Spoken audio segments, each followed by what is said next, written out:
Chers auditeurs, bonsoir, bienvenue à une nouvelle émission Le Micro du Soir.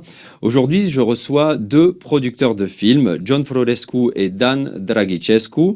John Florescu est le fondateur et le patron de Censo Europe. Dan Dragicescu est producteur associé et chargé du développement de cette même maison de production. En Roumanie, Censo est connu pour ses films documentaires historiques, notamment ceux retraçant les vies des anciens monarques de Roumanie. Récemment, leur dernier documentaire sur le roi Michel a été mondialement diffusé, en particulier via la chaîne de télévision américaine History Channel et lors du jubilé de la reine Elisabeth d'Angleterre sur Sky History Channel. John Florescu et Dan Dragicescu, bonsoir. Bonsoir, bonsoir. Merci d'être avec nous sur RFI. Alors, j'aurais une première question pour vous, John Florescu. Quelle est l'intention derrière ces documentaires historiques sur la famille royale roumaine? Est-ce parce qu'il s'agit d'un pan de l'histoire roumaine peu connu à l'étranger, de l'histoire européenne également? Est-ce pour mieux faire connaître l'histoire du pays, notamment aux plus jeunes? Et il y a d'ailleurs une tournée de projection sur laquelle nous reviendrons. Est-ce parce que les sujets historiques sont en vogue sur les plateformes de streaming? Est-ce un moyen de redorer l'image d'un pays qui est qui souffre encore de clichés négatifs? Est-ce un petit peu un mélange de tout ça? Est-ce autre chose? Mon père était professeur d'histoire. Il a écrit beaucoup de livres sur le sujet de Dracula, en fait, donc qui a été publié aussi en France par Lafon. Il y a beaucoup donné à la recherche de Dracula. Et donc, on était toujours dans le vent de l'histoire roumaine. En plus, pendant 30 ans, j'ai fait des programmes d'histoire à Los Angeles pour la télévision américaine et anglaise. Et donc, documentaire, interview. Donc, en venant ici en Roumanie, j'ai dit pourquoi pas la Roumanie? Parce que premièrement, je suis là. Deuxièmement, il y a plein de sujets intéressants. Troisièmement, je connais des chaînes avec qui j'ai produit auparavant, History aussi en France et ailleurs. Donc, pourquoi pas trouver des sujets qui pourraient passionner moi et aussi l'audience. Et au départ, c'était le roi Michel. Et c'est mon grand-père qui a travaillé pour le roi Michel comme diplomate. Il était à Londres et mon père a dit pourquoi tu ne vas pas interviewer le roi Michel? C'est un personnage intéressant. Et donc, j'ai fait ça en 2003. Et 10 ans plus tard, Laurent, 10 ans plus tard, quand j'étais à Los Angeles, je dis pourquoi pas un film sur le roi Michel? Donc, c'est de là que j'ai commencé le premier film que j'ai fait en Roumanie pour, évidemment, l'audience principale était la Roumanie et par bonne chance, on a voyagé un peu dans le monde avec ces sujets. Et donc, mais au-delà de ces rencontres et donc de ce projet qui s'est fait, comme vous le dites, de façon assez naturelle, pour Censo Europe, qu'est-ce que cela représente? Parce que vous ne faites pas que des documentaires historiques. Donc, oui, évidemment, Censo Europe, on fait toutes sortes de choses. Il y a, si tu veux, deux divisions. Un qui s'occupe des films. On a fait 5 films ici en Roumanie, 5 projections. Et on fait aussi la publicité pour le radio, pour les réclames de toutes sortes, pour non seulement la Roumanie, mais aussi pour l'Angleterre et d'autres pays dans le monde. Donc, c'est comme je suis là, je dis, comme j'ai toujours fait des documentaires, si j'ai le temps, je vais faire des documentaires comme j'ai fait autrefois aux États-Unis. Et donc, il y a plein de sujets et les Roumains connaissent, je dois dire, moi je ne suis pas historien, mais ils ne connaissent pas bien leur histoire. Ils connaissent 2 phrases sur, je ne sais pas, Stéphane Chamaï, Vlad Cepes, ou un truc, mais assez pas bien instruits. Donc, pourquoi pas des documentaires? Ils ne s'amusent pas à lire. Ils préfèrent écouter à la radio comme maintenant ou aller dans les films ou à la télévision. D'accord. Alors, Dan Dragicescu, je le mentionnais pendant l'introduction, il y a une tournée de projection qui a débuté début mai. Parlez-nous de cette tournée. Oui, en fait, c'est tourné au niveau national des films historiques. Puis, on a commencé avec M. John Forrescu.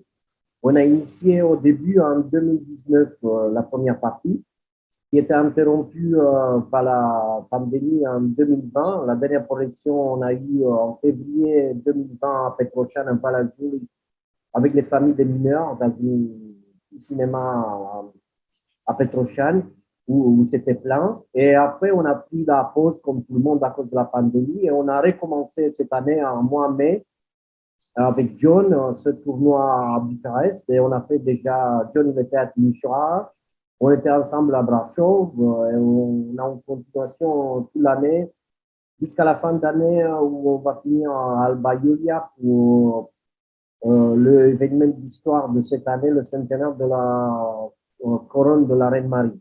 Mhm. Alors, vous me disiez en préparation de cette émission, Dan Dragicescu, que pour un documentaire de 50 à 120 minutes, il faut une préparation enfin, ça demande 2 ans Presque 2 ans avec la presque 2 ans, recherche. entre la recherche, entre les archives, le montage et les autorisations, etc.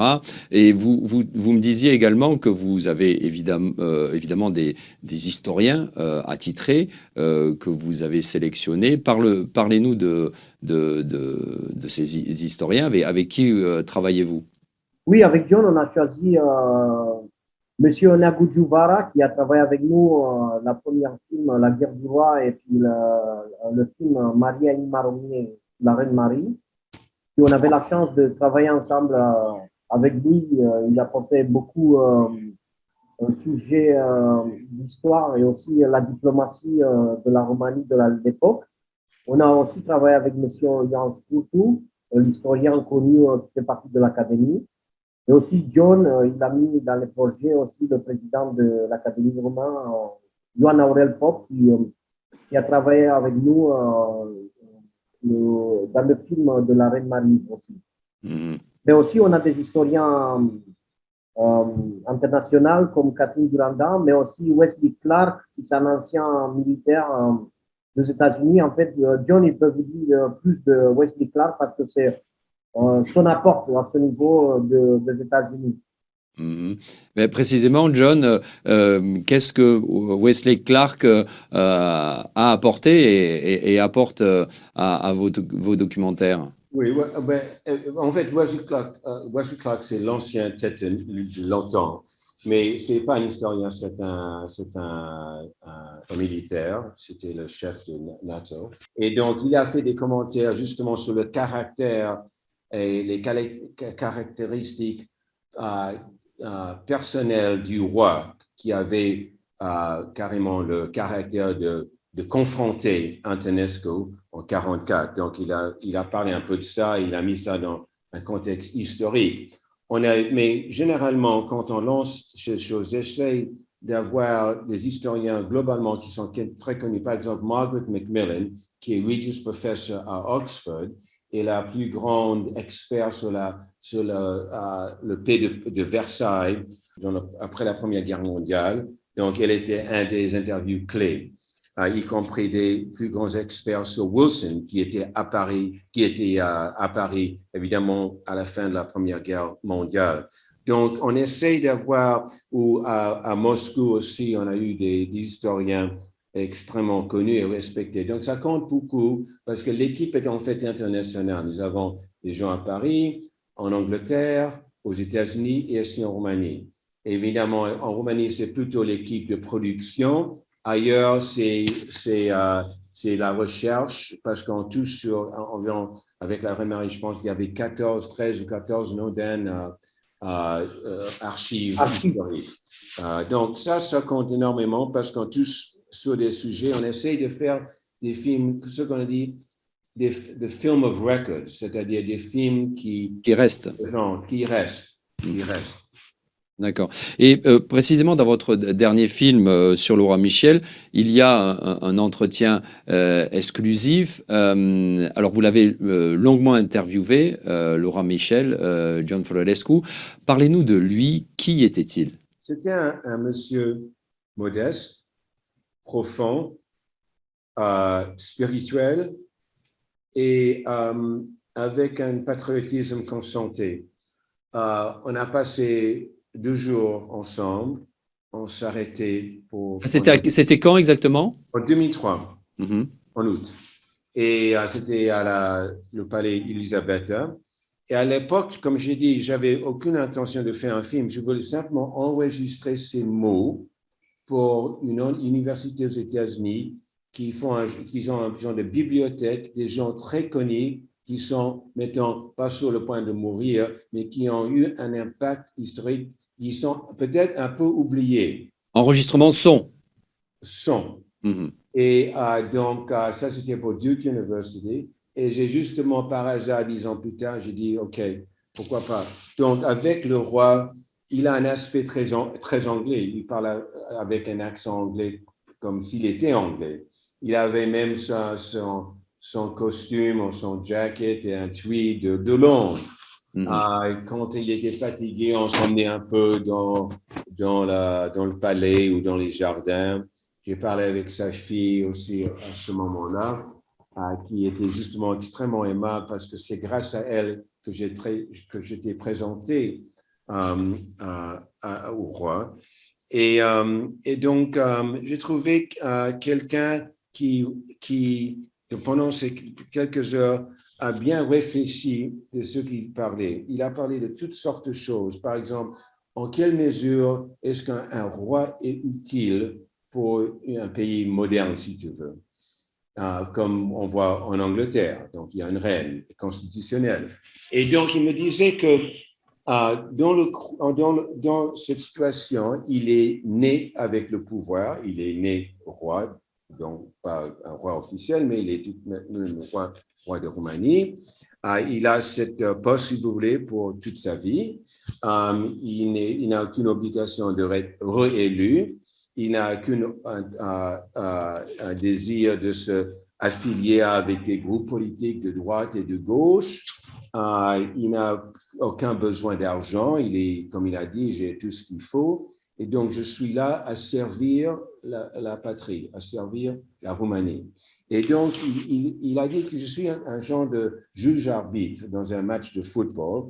Et quand ça commence à devenir un peu chaotique, si vous voulez, un peu fou, il siffle. Il appelle tout le monde, il siffle, arrête, venez, on discute.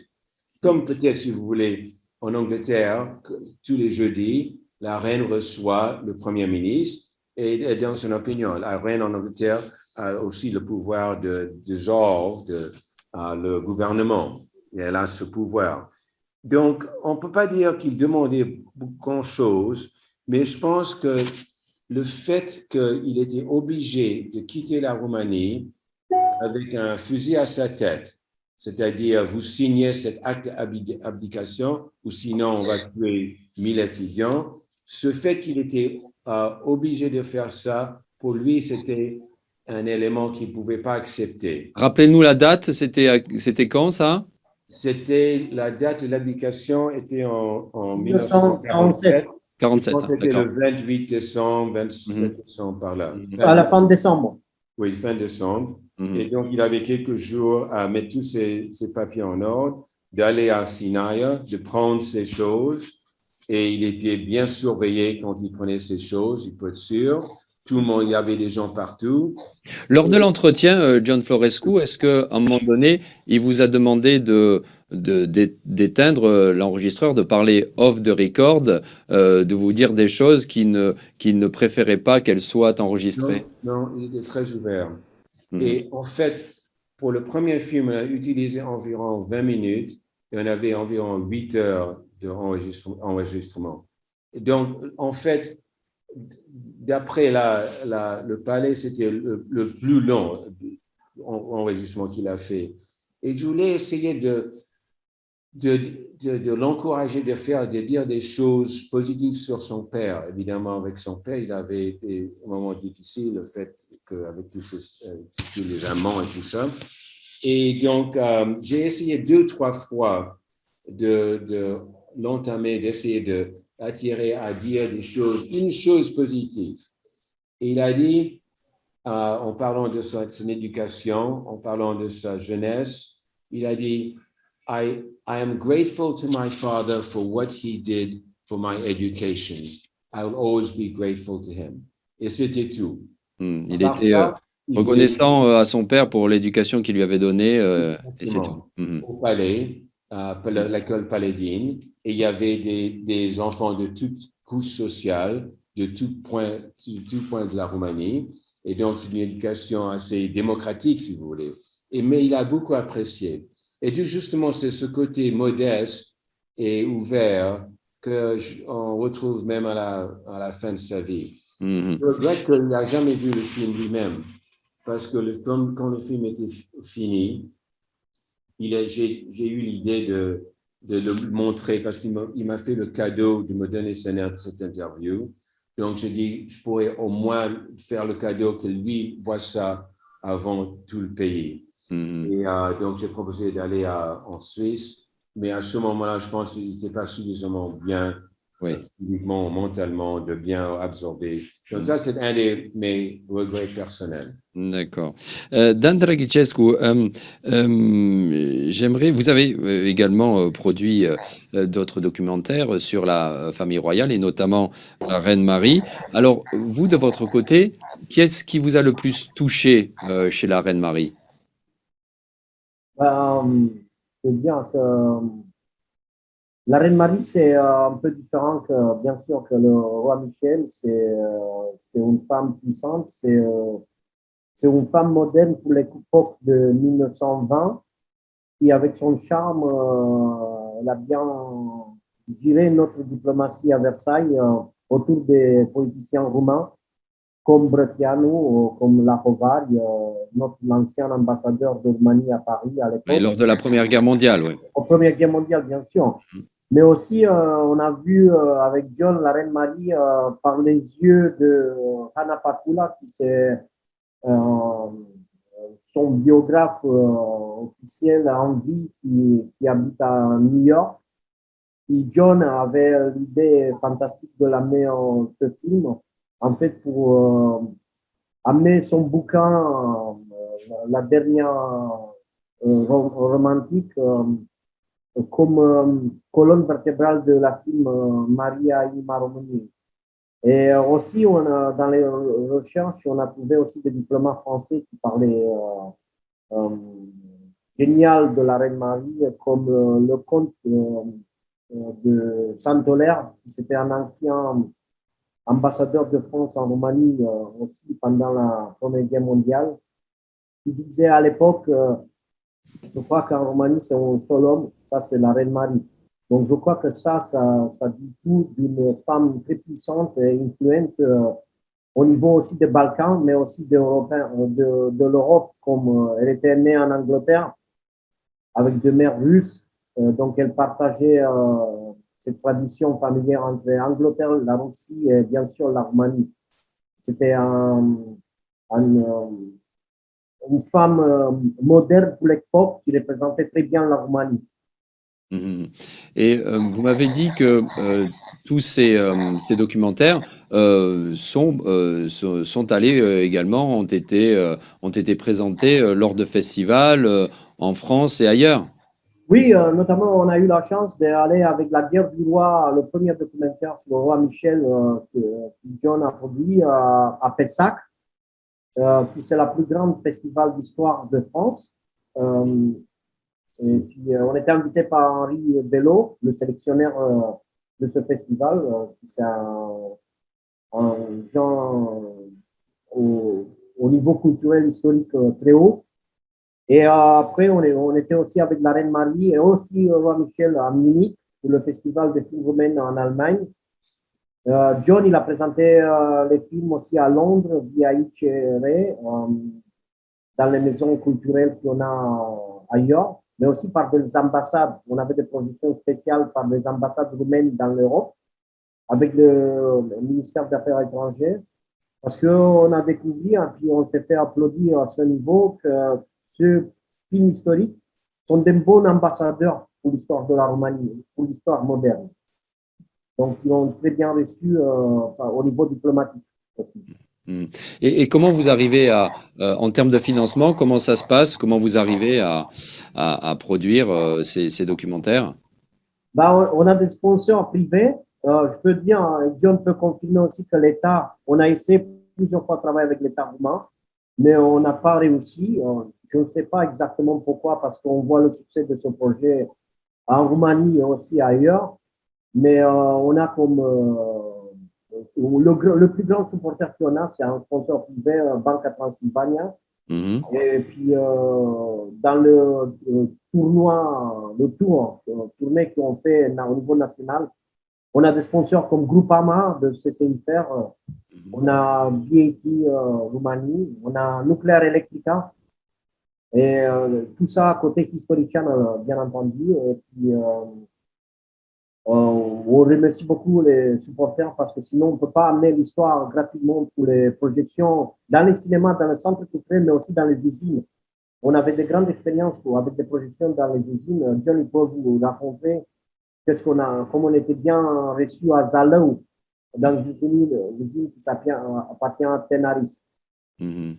Donc, c'est un écho très bien au niveau des ouvriers aussi, mais aussi des intellectuels, mais aussi des étudiants aussi qui voient ces films.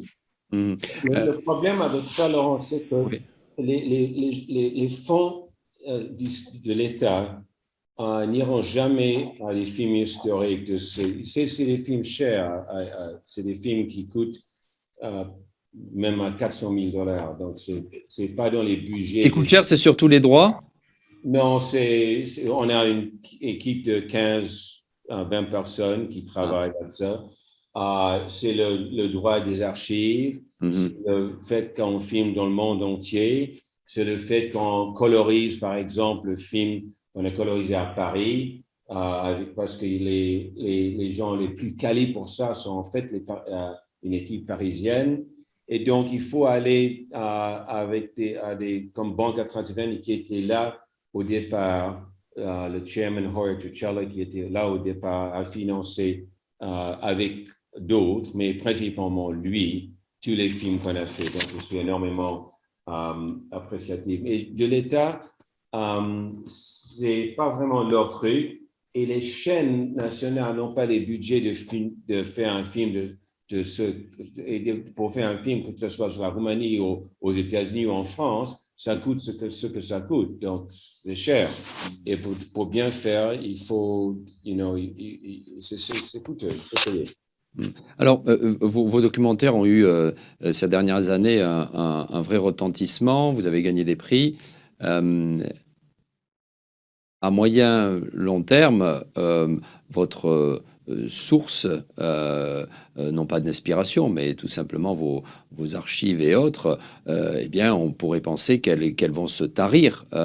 Et à quoi vous pensez pour les 5 prochaines années en termes de documentaires historiques? Est-ce que vous allez parler d'autre chose que de la famille royale roumaine? Ah oui. Non, évidemment, on est déjà sur un autre projet depuis 3 ans même, qui reste un secret, qui était un énorme projet. On a d'autres en vue. J'ai créé une association au nom de mon père qui s'appelle the Radu Florescu Historical Association. Et ça, c'est vraiment pour encourager des sociétés pour qu'on pousse des sujets variés dans l'histoire roumaine ou internationale, et en plus par les moyens plus contemporains, c'est-à-dire c'est pas toujours la télévision, ça peut être quelque chose sur YouTube, ça peut être quelque chose 20 épisodes de 5 minutes, parce qu'il faut être là où les jeunes sont. Et donc les jeunes généralement regardent pas tellement la télévision et regardent généralement pas tellement les heures comme ça, des heures entières. Donc on essaie avec les nouveaux lancements de projets de médias, que ça soit plus ciblé, plus attaché à les façons dont les gens acceptent le média dans leur vie. Et ça se fait déjà aux États-Unis, par exemple. Sony fait une émission sur l'histoire anglaise et chaque épisode, c'est de 6 minutes. Et donc, c'est partagé par le social media et tout. Donc, il faut évoluer aussi. Alors, j'aurais une dernière question pour tous les deux, qui concerne une nouvelle fois le roi Michel. Son décès en 2017 a profondément touché les Roumains. Je me rappelle de ces gerbes devant le palais royal et ces files interminables. Aujourd'hui, que reste-t-il de la monarchie roumaine dans le cœur des Roumains? Ouais, toi, tu es roumain, Dan, donc je te laisse répondre à ça. Ah ouais, c'est une bonne question et cette question oblige aussi. C'est très intéressant, merci de le poser. Je crois que l'éthique d'un homme simple comme le roi Michel, qui a apporté beaucoup à la Roumanie et le peuple, ça va rester dans la mémoire. Et puis pour la jeune génération, ça va créer un peu un symbole. Parce que dans notre temps, en ce moment, pour les Roumains, on manque de symboles à suivre, spécialement pour les jeunes. Et ce monsieur, Roi Michel, c'était un monsieur avec une colonne vertébrale incorruptible et qui a donné de bons exemples au peuple roumain. Même on a un exemple dans l'interview que John il a fait au palais Elisabeth avec Roi Michel, où, au moment où ils disent Roi Michel, j'essaie de citer, j'étais dans un petit village et j'avais une discussion avec le maire de village qui me disait qu'il a plein de problèmes, qu'il ne peut pas toucher les budgets de l'État pour une réparation d'un pont. Et le roi Michel, il a répondu, mais c'est pas dur dès que tu mets ta main propre de commencer à construire ce pont parce que c'est pas un grand pont et tu amènes tout le village qui peut t'aider et vous mettez tous les pierres ensemble avec la pouvoir d'ensemble, vous réglez cette situation. Il ne faut pas attendre un budget de Bucarest qui vient chez vous pour vous aider comme ça. Donc ça, c'est un exemple de responsabilité au niveau national qui le roi Michel, il a porté partout où il voyageait. Et puis au moment de la disparition, on a vu que le peuple roumain, il a regretté un personnage historique qui peut-être pendant sa vie, il n'était pas assez bien usé pour le bénéfice de la Roumanie. Et par contre, il a aidé beaucoup à l'intégration de la communauté européenne et aussi de l'entrée de NATO, OTAN. Donc, même John, il a souligné ça dans les films, le dernier film qu'on a fait, le Roi Michel, Le Retour de la Maison. Et, il ne faut pas oublier que ce film-là, on peut regarder encore à Bucarest pendant le festival de Bucarest, le film BIF. Mais aussi, bientôt, on est à Cluj, au TIFF, au niveau des festivals, j'ai oublié de mettre ça. Donc, Roi Michel, le Retour à la Maison, c'est à TIFF Cluj le 22 juin à Cinema Art à 6 heures du soir pendant le festival. Une toute petite... Oui, John? La génération, les enfants, la princesse Marguerite, elle fait toutes sortes d'activités humanitaires dans l'Ukraine avec le Croix-Rouge, avec des enfants. Le petit-fils du roi est actif dans le mouvement écologique et d'autres activités historiques ou même dans le petit business en Roumanie. Donc, je pense que les gens vont réagir, ils vont voir que le bien-être de la Roumanie compte beaucoup pour eux, que ce soit non seulement le roi, mais la fille, le petit enfant et qui d'autre qui va venir. Donc, on ne peut pas dire que c'est la fin avec l'enterrement du roi, mais c'est évidemment une situation différente actuellement. Et je me pose la même question en Angleterre. Quand la reine va mourir en Angleterre, qu'est-ce que ça va être après? Une toute dernière question. Est-ce que, quelque part, vous trouvez que c'est dommage qu'il n'y ait pas eu de continuité dans cette monarchie en Roumanie et qu'elle ne soit pas, à l'instar de pays comme l'Espagne ou l'Angleterre ou la Belgique, une monarchie effective et active et qui a un rôle, avec un rôle politique?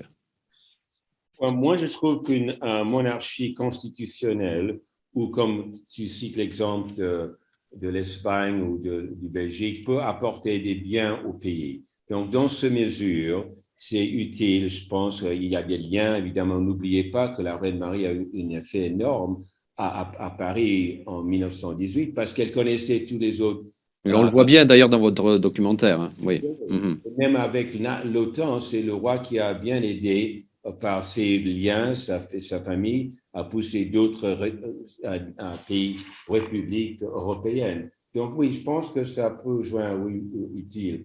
Au-delà de ça, non, on vit dans un autre siècle, on vit dans une vie moderne, on vit dans une démocratie. Mhm. Dan? Je crois qu'en 1947, le mouvement au niveau de la République, c'était pas fait avec le peuple. Donc le peuple, il n'a pas donné son avis vis-à-vis de l'institution de l'État roumain. Même maintenant, si vous regardez la Roumanie, elle est tout simple. C'est pas marqué République roumaine, c'est marqué que Roumanie.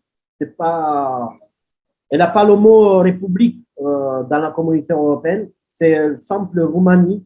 Donc je crois que ça, c'est un sujet constitutionnel qui est toujours en train de se débattre, à mon avis. D'accord. John Florescu, Dan Dragicescu, je vous remercie infiniment d'avoir été avec nous au micro du soir sur RFI. Merci à tous les deux. Chers auditeurs, je vous dis à la semaine prochaine, même endroit, même heure, 19h15 sur RFI Roumanie. Cet entretien, vous pouvez le retrouver dès demain sur la page Facebook de RFI et il sera, comme d'habitude, sur le site rfi.ro à la rubrique Le micro du soir. Merci à vous, Week-end Placout. Au revoir.